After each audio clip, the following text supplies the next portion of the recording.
alunos, olá alunas, sejam mais uma vez bem-vindos ao Se Liga na Educação. Eu sou a Débora, professora de Química, e hoje nós vamos dar continuidade às funções oxigenadas. Nós vimos na primeira semana as funções álcools, enóis, e fenol. Bom, essas funções todas tinham em comum o grupo hidroxila, certo? Então, hoje nós vamos trabalhar com duas funções que tem outro grupo que também envolve o oxigênio, mas que vocês verão que dão outras características às substâncias, ok? Bom, então, como objetivo da aula de hoje, nós vamos reconhecer substâncias de funções orgânicas aldeído e cetona e algumas das suas características principais. Todo esse conteúdo está englobado na segunda semana do PET. Gente, eu vou reforçar de novo. Eu sei que nós trabalhamos no PET 1 e no PET 2 muito apenas a única função, o hidrocarboneto. Mas nesse PET, cada semana nós trabalhamos de 2 a 3 funções orgânicas diferentes. Então, fiquem espertos com relação a essas funções para não confundir, ok? Bom, antes de falar exatamente da função orgânica, muitos alunos me perguntam, afinal de contas, Débora, para que eu estudo química orgânica? Não vai fazer diferença nenhuma na minha vida, eu não vou fazer nada na área de ciências, para que, afinal de contas, eu vou estudar isso? Aonde isso se aplica na minha vida? Na verdade, a química orgânica está muito mais presente no nosso dia a dia do que qualquer outra química que, às vezes, a gente tem dificuldade de entender. Na verdade, a química orgânica, ela faz parte do nosso organismo. E ao contrário do que normalmente nós falamos, um produto químico no cabelo, na verdade, o seu próprio cabelo é um produto químico e eu vou provar isso para vocês. Mas então, para trabalhar esse contexto de cabelo, hoje eu vou trazer para vocês sobre a escova progressiva, ou a famosa escova gradativa, ou escova marroquina e N outras escovas que surgiram aí no mercado, que usam o formol como princípio ativo de alisante, ok? Então, as escovas progressivas, ela usa então o formol como esse princípio ativo. O formol como matéria-prima, pela nossa legislação, para o uso no cabelo, ele tem que estar uma concentração de 0,2%. O que é isso, Débora? Que numa solução de 100 gramas, por exemplo, eu só posso ter 0,2 gramas de formol. Gente, é muito pouco. Tem que ser uma concentração muito baixa. Só que vários especialistas, eles afirmam que para ter um alisamento efetivo no cabelo, principalmente se o seu cabelo é um cabelo crespo, ou seja, aquele cabelo que tem muitas ondas, muitos cachos nele, eu preciso ter uma proporção de 37% de formol ali dentro. Então, o que normalmente algumas indústrias da beleza fazem? Eles criam substâncias, eles fazem substâncias que não têm essa quantidade de formol. Ele tem uma quantidade baixa, 0,2. Porém, lá dentro tem compostos que, quando aquecido, porque quem faz progressiva sabe que precisa ser feito depois uma escova e, por último, pranchar. Ou seja, aquela alta temperatura quebra as moléculas das substâncias colocadas no seu cabelo e ele se torna formol. Então, na verdade, eles aumentam a concentração do formol, colocando outras substâncias que, ao serem aquecidas, se transformarão em formol, vão se degradar em formol, ok? Isso foi uma denúncia, principalmente em Goiânia, em 2007. Por quê? O que aconteceu? Uma dona de casa de 33 anos fez uma escova progressiva e, posteriormente, veio a falecer, porque ela sofreu, então, um processo de intoxicação e inflamação e isso levou a óbito. Então, isso foi um choque muito grande em 2007, que fez justamente com que fosse muito mais rigoroso as agências sanitárias de proibir essas altas concentrações de formol em substâncias para escova progressiva. Bom, mas vamos entender um pouquinho como que é a estrutura do nosso cabelo, certo? Então, a composição do nosso cabelo, ele é 45% de carbono, 7% de hidrogênio, 28% de oxigênio, 15% de nitrogênio e 5% de enxofre. Sim, o seu cabelo tem todos esses átomos dentro dele. Vai variar um pouco a quantidade de hidrogênios e enxofres dependendo do cabelo que você tem. Se ele é mais grosso, se ele é mais fino, se ele é mais cacheado. Então, tem ali uma variação muito pequena dessas quantidades. Mas, de forma geral, essa é a concentração de átomos que nós temos dentro do fio do nosso cabelo. E como que ele se forma? Então, primeiro, eu vou ter esses átomos se ligando aos outros átomos, formando, então, as moléculas. Essas moléculas vão se ligar a outras moléculas, formando, então, as proteínas, que no nosso cabelo é a queratina. Então, a queratina é justamente a ligação entre várias moléculas. Nós chamamos a queratina de uma macromolécula. Então, ela é a junção de alguns aminoácidos, ou seja, algumas moléculas que vão se ligando, formando, então, o que nós chamamos de proteína. Chamamos de queratina, que é um tipo de proteína, ok? Essa queratina, ela vai se envelopar, ela é muito grande. Só que ela consegue ocupar um espaço tão pequeno quando ela começa a se envelopar, ou seja, ela vai juntando, ela vai se deformando de forma que uma vai juntando na outra. E aí ela tem a característica, né, que nós chamamos de alfa-hélice, ok? Essa queratina, ela vai se juntando com outras queratinas e forma, então, a cadeia de queratina. Essa cadeia de queratina, ela vai ser responsável por fazer a microfibra, ou seja, a estrutura de microfibras. Depois, ela vai se transformar nas macrofibras. E as macrofibras, elas serão, então, a estrutura do córtex, que é justamente como se fosse a alma do seu cabelo, que é justamente ali onde fica depositado, que o pessoal sempre costuma falar, você tem a capa e tem o conteúdo. O córtex é justamente esse conteúdo dentro do fio do seu cabelo. E por último, nós temos as escamas de cutícula, que é justamente essas escamas que vão cobrir o meu córtex e vão proteger, impedindo que a queratina que está no meu fio saia, ok? Bom, aqui do lado eu tenho então a estrutura justamente da queratina. Observe que eu tenho esses pontilhados vermelhos aqui ligados às bolinhas brancas. O vermelho é o oxigênio e a bolinha branca é o hidrogênio. Essas interações são interações que nós chamamos de interação de hidrogênio ou ligação de hidrogênio, ponte de hidrogênio. É uma ligação muito forte, porém, quando nós aquecemos o nosso cabelo, essas interações elas são quebradas. Então, quando eu quebro essa interação, eu provoco, então, o alisamento temporário do meu fio. É o que acontece quando fazemos escova e prancha no nosso cabelo. Então, eu tenho, então, a quebra das interações. Tá vendo como é que foi importante entender o que eram interações moleculares? Faz todo sentido agora, né? Então, essa molécula aqui, essa macromolécula de queratina, ela vai se ligar a outra. Observe que eu tenho bolinhas amarelas no final dela, na lateral. Aquilo ali são enxofres. Eles vão se ligar a outros enxofres da outra macromolécula. Esse enxofre, nós chamamos essa ligação de disulfeto. Então, eu vou ter dois enxofres ligados, fazendo a ligação de uma queratina com a outra queratina, ok?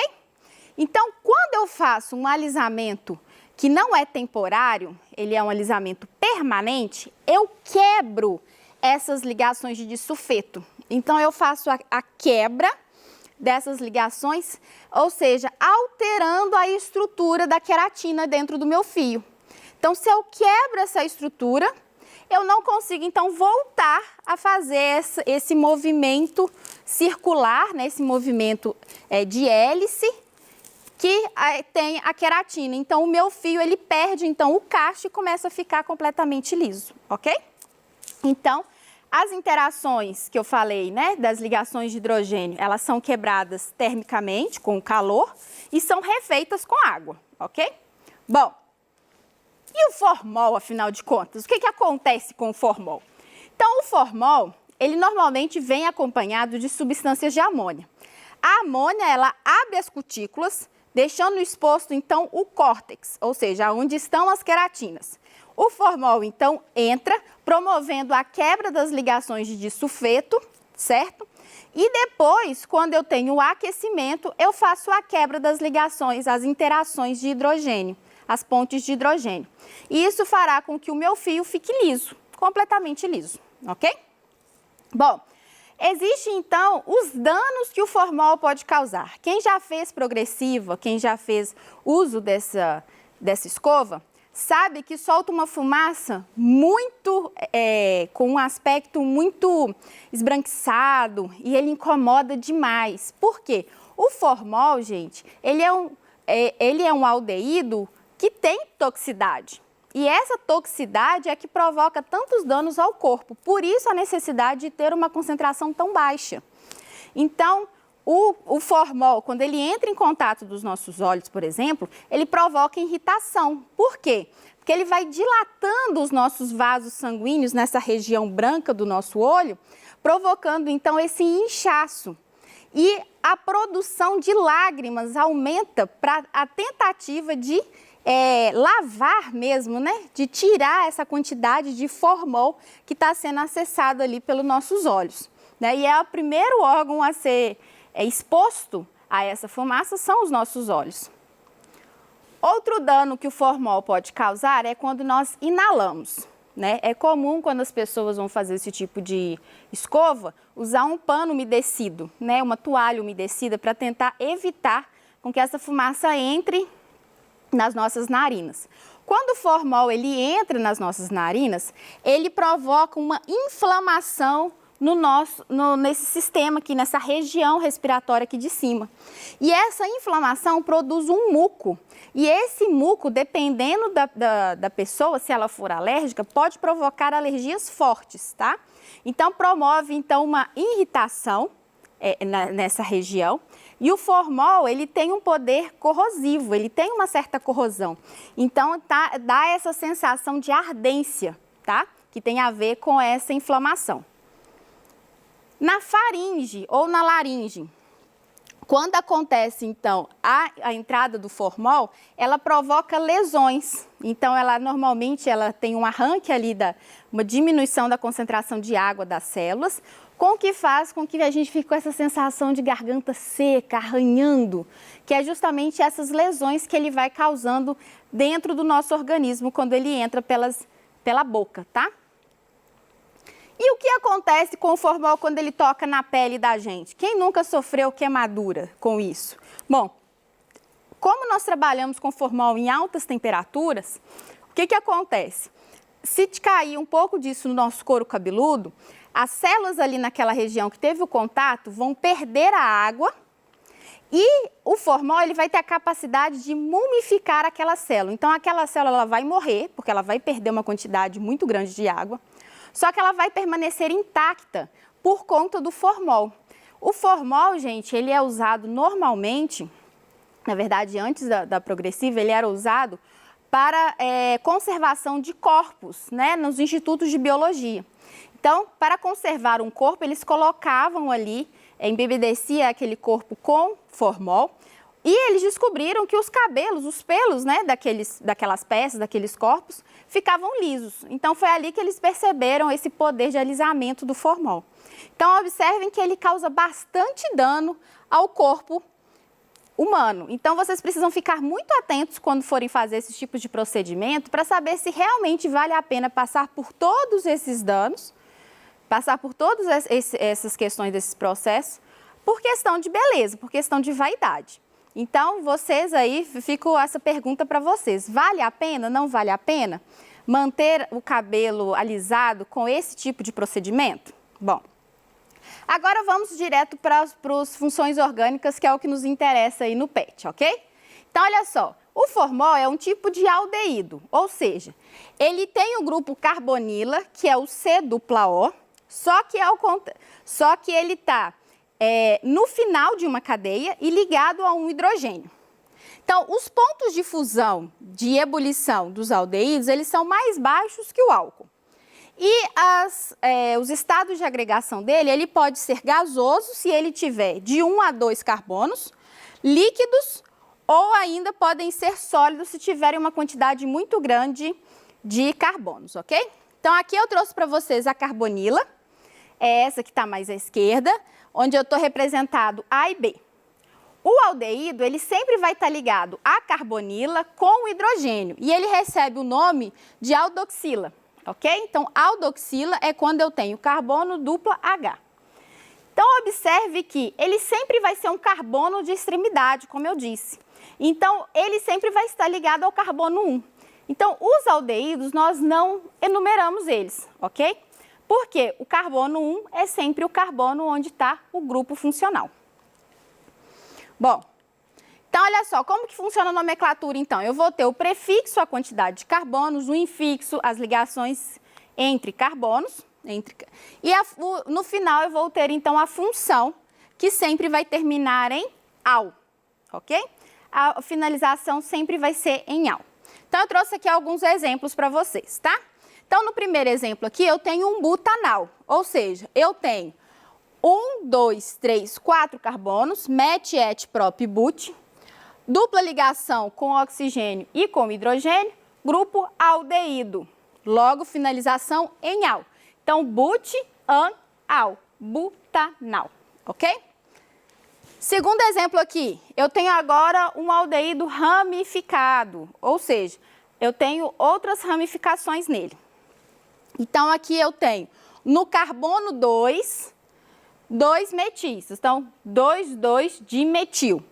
Por que, Débora, que é o carbono 2? Tá vendo esse CHO? Essa é a forma condensada do grupo aldoxila. Então, quer dizer C-dupla-OH, ok? Então, ali é o carbono 1, logo o carbono onde tem as ramificações é o 2. Butanal, porque na cadeia central eu tenho 4 carbonos, ok? Bom, o outro grupo funcional que tem ali são o grupo das cetonas, ok? Então, também são compostos carbonílicos, pois possuem o grupo carbonila entre 2 carbonos. Então, diferente do aldeído, que eu tinha carbonila entre um carbono e um hidrogênio, as cetonas, elas terão a carbonila entre 2 carbonos, ok? Então, ela não vai ser um carbono, não vai ser um grupo funcional de extremidade. Ela vai ser um grupo funcional no interior da molécula, ok? São mais polares que as moléculas de aldeído, ou seja, lembra que eu comentei com vocês em algumas aulas que as únicas moléculas apolares dessas funções todas que a gente vai trabalhar é só os hidrocarbonetos, todas as demais são polares. Algumas vão fazer interações de polo e outras vão fazer ligações de hidrogênio, ok? Tanto o aldeído quanto as cetonas fazem ligação de hidrogênio, fazem de polo. Elas não fazem ligação de hidrogênio. Mas mesmo assim, a força da interação de uma cetona é maior do que de um aldeído. Possui ponto de fusão e ebulição mais baixos que os álcoois e mais elevados que os aldeídos. São líquidas ou sólidas, dependendo da quantidade de carbono, ok? Bom, então eu trouxe aqui para vocês a estrutura de uma cetona. Então eu tenho a carbonila, que é esse C-dupla-O, e ele vai estar interagindo com 2 radicais, que tem que ser 2 carbonos, tá bom? Nomenclatura. Então, como eu preciso fazer a numeração, eu preciso lembrar que na numeração eu tenho que favorecer primeiro o grupo funcional, depois as insaturações e, por último, as ramificações.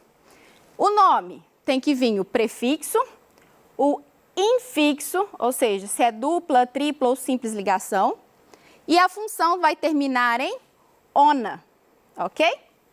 Então, vamos a alguns exemplos? Então, eu trouxe aqui 2 exemplos para vocês. O primeiro é o penta-an-2-ona. Então, eu tenho 5 carbonos, lembrando que o carbono ele tem que estar em cada extremidade, então 1, 2, 3, 4, 5, certo? Pente, an, porque só tem ligação simples entre carbonos, a dupla ligação é com o oxigênio, não entre carbonos. 2, porque no carbono 2 é onde eu tenho a dupla ligação, e o ona, que indica que eu tenho ali uma cetona. E aqui eu tenho a propanona. A propanona é a única ali que eu não vou usar a numeração, porque ela justamente tem que estar entre carbonos, eu só tenho 3 carbonos, então ali é o único lugar, o único jeito que tem para formar uma cetona, ok? Tem a atividade 3 que eu vou deixar para vocês realizarem, tá bom? Tentem fazer então a letra A, letra B e letra C e nós vamos tentar corrigir isso num próximo momento, ok?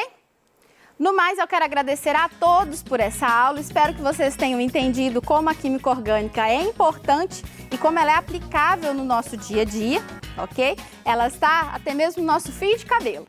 E espero vocês no próximo momento, gente. Até mais!